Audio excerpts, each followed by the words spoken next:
looks like fall's almost here. And during this time of year, I like to do preventative maintenance because I don't want to do it when it's cold outside. So I'm going to start out with air filters. I'm going to start out with the cabin air filter. Here's the model number. This is for a 2022 Ford Transit. This is the STP brand. I'm going to change this one first. Your van might not have came with one. You might have one. I ended up having one and I was kind of surprised.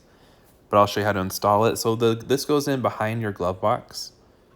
To get your glove box out, you're just going to like open it up and then kind of squeeze the tabs in on the sides.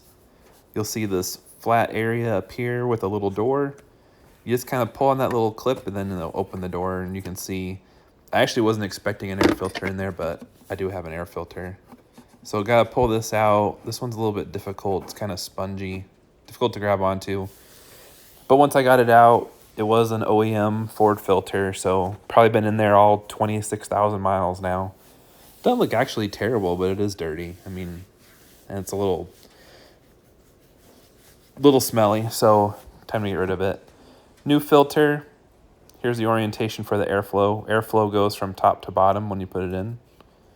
And then that cutout is on the driver's side. Should be facing the driver's side. So you'll just slide in your new air filter, and then you will put that little plastic cover back up. Easy. That's how you change your cabin air filter.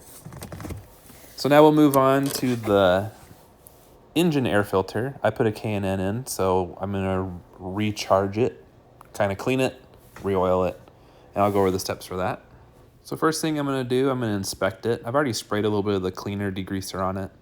I want to inspect it, make sure none of the pleats are damaged. I'll keep applying the cleaner, keep spraying it on. I want to keep the whole thing saturated. I'm going to let it sit for 5 to 10 minutes. I'm also going to spray it. This is the clean side. The top is the clean, and then the bottom will be the dirty side. I'll spray it on the bottom too.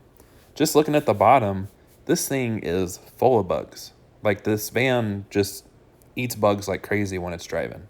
They'll get stuck in here.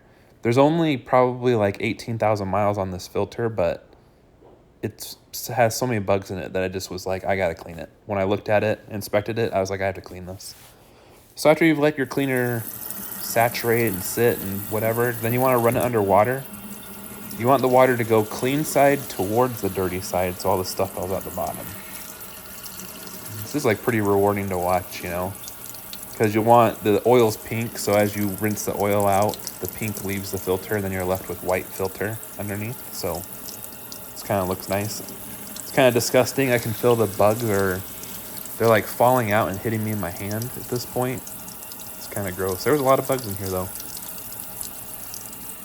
And after the first rinse, I flipped it over and looked.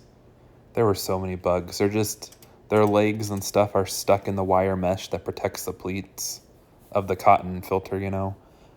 I just can't get them out with rinsing alone, so I had to get a Q-tip and just gently, I'm just going between the pleats. I don't want to damage anything, but I'm gently just taking all the bugs out on the end of a Q-tip.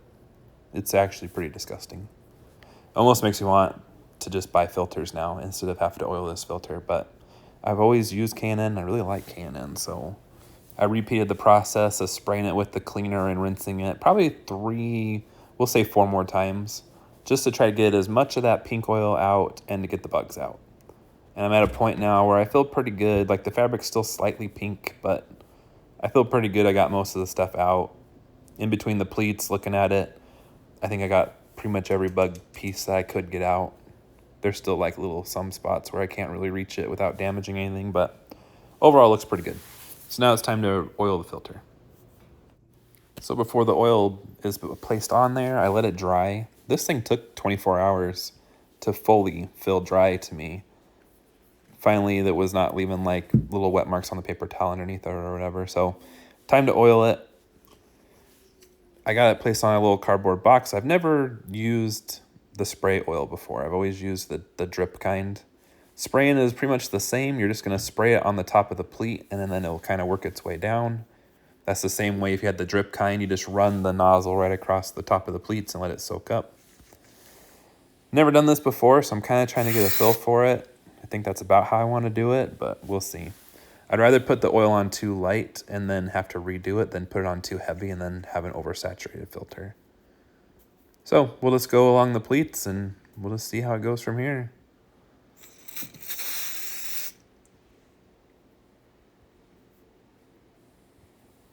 I think I might actually like this technique, the spray can, better than the top. I feel like I'm actually doing a better job with the spray can than I'd ever do with like the one where it just drips on. So, gonna take this outside. It's a little messy. I'm not doing it inside. Got the first spray coat done. It looks pretty good. Like, it's pretty uniform. It's a little on the light side though. I'm gonna just go over it again. You can kind of see there's some spots where there's not as much pink that has soaked through. I sprayed the pleats on both sides.